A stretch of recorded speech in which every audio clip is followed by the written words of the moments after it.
Bismillahirrahmanirrahim. Assalamualaikum warahmatullahi wabarakatuh. Sahabat Bahasa Riau, jumpa lagi kita di episode podcast hari ini, Cahaya Ramadan. Pada kesempatan ini kita akan membahas terkait fidyah.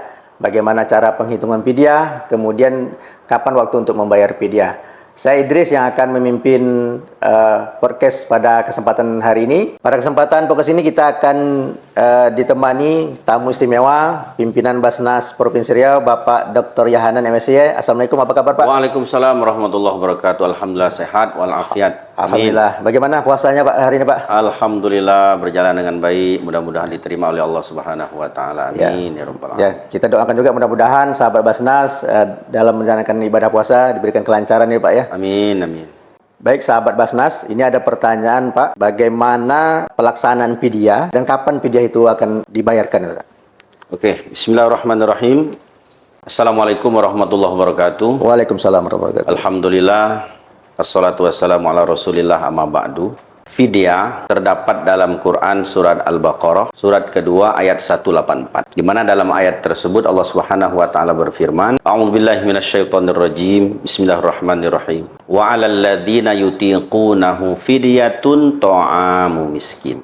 Kalau kita lihat terjemahan ayat ini, diwajibkan bagi orang-orang yang berat menjalankan puasa berupa fidyah dalam bentuk memberikan makan kepada orang-orang miskin. Maka muncul pertanyaan, siapa saja yang wajib bayar fidyah ini? Untuk melihat ini, kita lihatlah dari beberapa kitab tafsir yang menafsirkan ayat ini melalui hadis-hadis Rasul Shallallahu Alaihi Wasallam. Kalau kita merujuk kepada kitab Fatawa Al-Mu'assirah Yusuf Al-Qaradawi, ada 4 orang yang wajib membayar fidyah, yang masuk kategori wa 'alal ladzina yutiqunahu, orang yang berat menjalankan puasa. Siapa saja? Pertama, al-hamilu wal murdi'ah, wanita hamil dan menyusui. Jika dia tidak mampu berpuasa, tapi ketidakmampuannya ini berdasarkan analisa dokter, tidak bisa dengan analisa dia sendiri. Yang sampai dia mengatakan, aku tak mampu berpuasa. Dokter yang menyatakan, kata dokter, ibu tidak boleh berpuasa. Kalau ibu berpuasa bahaya untuk diri ibu dan juga untuk janin yang dikandung oleh ibu. Atau bagi wanita yang menyusui, kalau ibu tetap juga berpuasa, maka air susu ibu akan kering, anak ibu akan sakit. Yang bisa menentukan itu adalah dokter.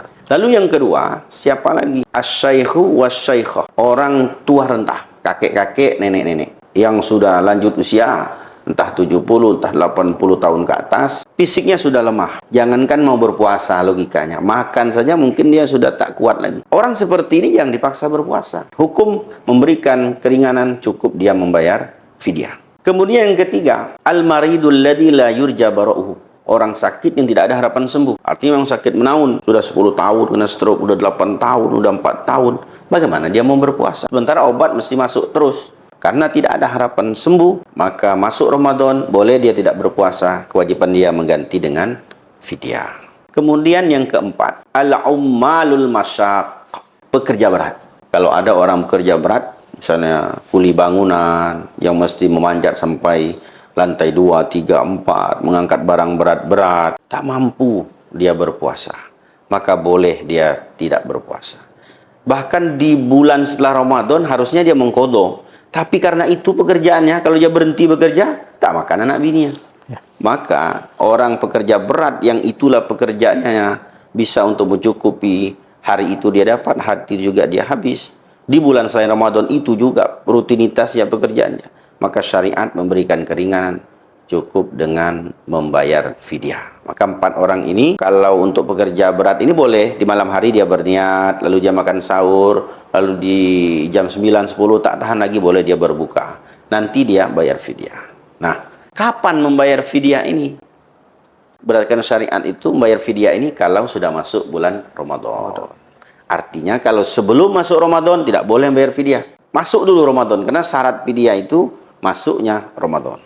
Jadi jangan sampai ada orang tuanya sudah tua renta, ada orang tuanya sudah kena penyakit, tidak ada harapan sembuh lagi, lalu sebelum masuk Ramadan sudah dibayar fidyah, tidak boleh. Nah, memang teknisnya, apakah boleh dia dibayar per hari, atau nanti digabung saja di akhir Ramadan. Ini teknis, boleh-boleh saja. Dia mau bayar tiap hari boleh, atau nanti sebelum akhir Ramadan, artinya kan ini masih bulan Ramadan nih. Yang penting jangan sebelum Ramadan, jangan setelah Ramadan. Pembayarnya di dalam bulan Ramadan. Jadi kalau hari ini ternyata memang dia tidak mampu berpuasa, maka mau dibayarnya di sore hari boleh. Atau sudah 10 hari dia tidak mampu berpuasa, lalu dibayarnya 10 hari.